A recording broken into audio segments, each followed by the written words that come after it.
जी पीसांगन थाना क्षेत्र का ये मैटर है। पीसांगन थाना क्षेत्र में पिछले दिनों दो ट्रैक्टर ट्रॉली चोरी होने की वारदातें हुई थी। उसके बाद से ही जो थाने की टीम है, एसएचओ पीसांगन अपनी पूरी टीम के साथ निरंतर प्रयास कर रहे थे इनको खोलने की।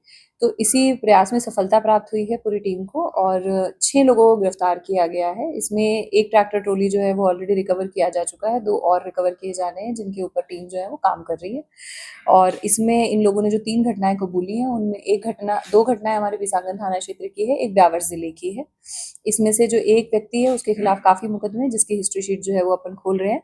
और जो मेन आदमी है जो खरीदता था ये जो चोरी की हुई ट्रैक्टर ट्रॉलीज को, वो जोधपुर का रहने वाला है, जिसको भी गिरफ्तार किया गया है।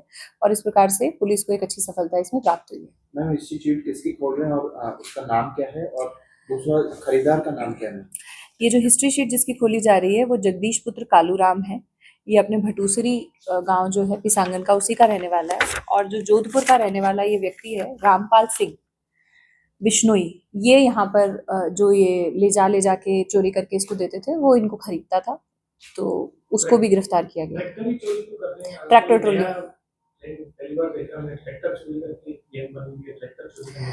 हाँ, बिल्कुल। ये इन लोगों ने, क्योंकि इस ट्रैक्टर ट्रॉली के साथ कई सारी डिफरेंसेस आते हैं। जैसे ट्रॉली होती है, उसका कोई नंबर नहीं होता, कोई रजिस्ट्रेशन नहीं होता, कोई इंजन नंबर, चेसिस नंबर का इशू नहीं होता। तो वो एक इजी टारगेट होने की तरह से ये इसको टारगेट करते हैं, और अपराधों में भी कई बार इसको ये यूज में लेते हैं।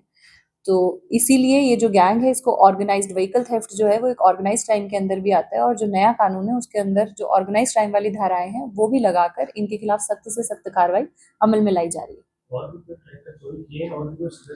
अभी तक 3 वारदातों का खुलासा इनके थ्रू हुआ है। जैसा कि मैंने बताया, 2 पीसांगन थाना क्षेत्र की है, एक ब्यावर जिले की है। बाकी इनसे पूछताछ जारी है, हो सकता है इन्होंने और भी वारदातों को अंजाम दिया हो।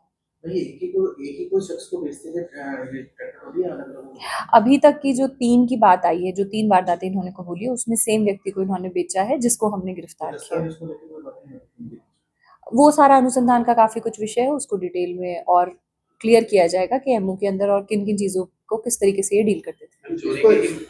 स्क्रैप बना के बेच रहे हैं या ये जो तीनों ट्रैक्टर इन लोगों ने स्क्रैप नहीं बनाया है, और आगे वाले जो लोग हैं वो उसे स्क्रैप बना के यूज कर रहे हैं, इस तरीके की बात नहीं आई है। दे आर यूजिंग इट, इस तरीके की अब तक अनुसंधान में आया है।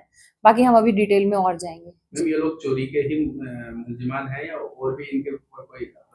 जो जैसे मैंने आपको बताया, जो 6 लोग हैं दर्ज हुए, उनमें से एक जो पिसांगन वाला है उसके खिलाफ काफी सारे प्रकरण दर्ज है, और वो सभी केवल चोरी के नहीं है। चोरी मेनली चोरी के ही प्रकरण इसके खिलाफ दर्ज हैं। और ये 2021, 18, 16, 17 के मुकदमे थे, लेकिन 21 के बाद से इसके खिलाफ कोई प्रकरण दर्ज नहीं था। पुलिस इनके ऊपर काफी रेगुलरली नजर भी रखती थी। तो अब इसने 2025 में पुनः किया है, तो अब इसके खिलाफ सख्त कार्रवाई अमल में लाई जाएगी। तो जैसा कि मैंने कहा कि अब इनको जो खरीदार है उसको भी हमने गिरफ्तार किया है। उससे डिटेल में अनुसंधान करके एग्जैक्टली इससे पहले अगर कभी कोई ट्रैक्टर चोरी करके इनको दिए गए हैं तो उन्होंने किन चीजों के अंदर उपयोग किए हैं, ये चीज हम अपने अनुसंधान से स्पष्ट करेंगे।